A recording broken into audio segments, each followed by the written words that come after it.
जय श्री कृष्णा। आगामी ज्येष्ठ शुक्ल नवमी को महेश नवमी आ रही है और मैं सब आप लोगों से उम्मीद करता हूँ कि हर्षोल्लास से अपने अपने घरों में भगवान महेश और उमा जी की पूजा प्रार्थना व्यर्थना करेंगे, क्योंकि कोरोना काल में एक साथ इकट्ठा होने का अलाउ नहीं कर रहा है। बंधुओं, समाज से हमें क्या चाहिए, इस विषय के चिंतन से पहले समाज को हमें क्या देना चाहिए, इस पर हम थोड़ा चिंतन करते हैं। बहुत ही सरल भाषा में मैं आपसे 2-3-4 बात कहूँगा, प्लीज़ मेरी बात को ध्यान से सुनिएगा। जैन धर्म के जैनाचार्य आचार्य श्री तुलसी ने कहा था, निज पर शासन फिर अनुशासन। इस बात को हमें भी हमारे जीवन में उतारना चाहिए। हम अपने ऊपर शासन करेंगे, अनुशासन करेंगे, तो हम दूसरे से बात करने के लिए तैयार रहेंगे। उसको कहने का हमें अधिकार मिलेगा, वो हमारी बात सुनेगा।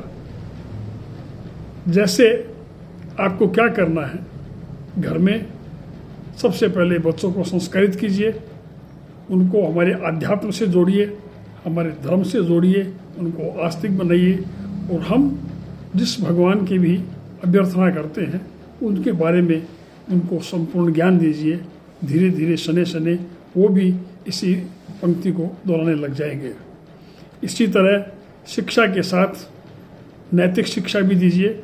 स्कूल से आने के बाद में उनको बताइए, नैतिकता बताइए, अपने घरों के साख संबंध बताइए, भाई बंधुओं के बारे में बताइए, रहने सहने के तरीके बताइए, खाने पीने के तरीके बताइए। ये साधारण सी बातें हैं। इन बातों से अगर ये हर घर में लागू हो गया तो इन सभी घरों से ही तो समाज बनता है, तो समाज का सुधार अपने आप हो जाएगा।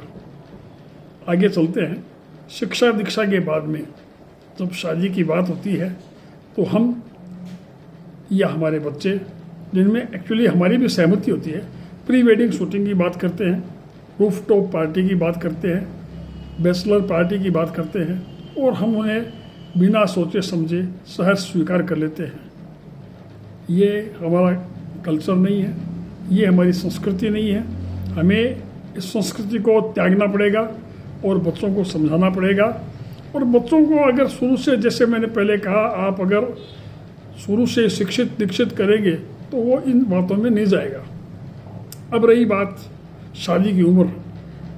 शादी की उम्र के बारे में बार बार बात की जाती है। आप उस बात को लागू कीजिए। एक पीढ़ी हमारी ख़त्म हो चुकी है और एक पीढ़ी ख़त्म होने की और जा रहे हैं, यानी कि 2 पीढ़ियों का अंतर पड़ जाएगा। 21 से 25 साल के बीच में शादी की बात की कल्पना कीजिए और उसे साकार भी कीजिए। यही समाज सेवा है। हम इस बात का संकल्प लें कि हमारी बेटी को उस घर में परणाएंगे, उस घर में शादी उसकी करेंगे जहाँ के पूरे के पूरे परिवार को शिक्षित होने की आवश्यकता है, और वो अपनी शिक्षा के अलावा अपनी बहू को भी शिक्षा दिलाएंगे। यानी कि बहू को पढ़ाओ और बेटी को पढ़ाओ। इस बात को मद्देनज़र करके अपने को आगे बढ़ना है।